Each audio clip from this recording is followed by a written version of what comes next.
Once too often.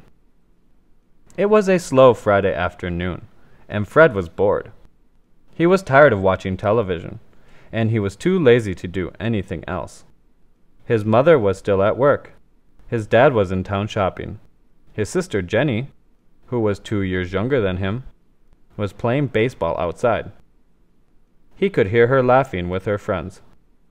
That made him feel even more bored. He opened a book, but closed it again. He looked at a magazine, but then threw it down. Nothing interested him. Just to do something, he put his head out of the window and shouted, "Help! Help!" Jenny and her friends heard him. They stopped their game and came running to see what was wrong.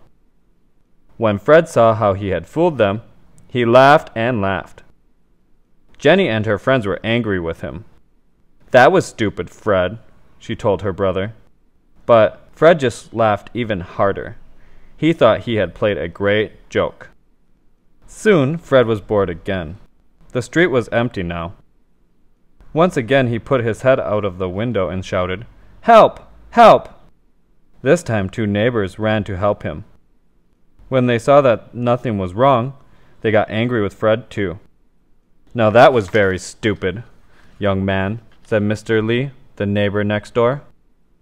"Someday you will really need help, and no one will believe you," said Mrs. Wong, the old lady who lived across the street. Next day, Fred was alone in the house. Once again, he was very bored. He found some cigarettes and matches. He thought maybe he could try smoking. He put a cigarette to his mouth and lit it.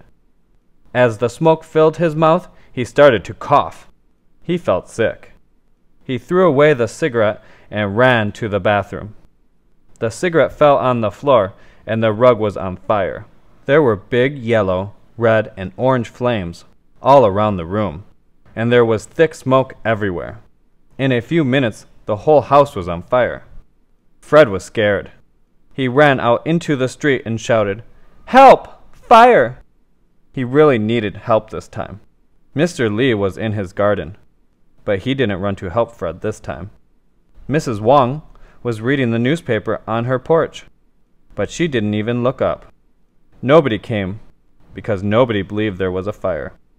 Fred had fooled them once too often, and so Fred's house burned to the ground.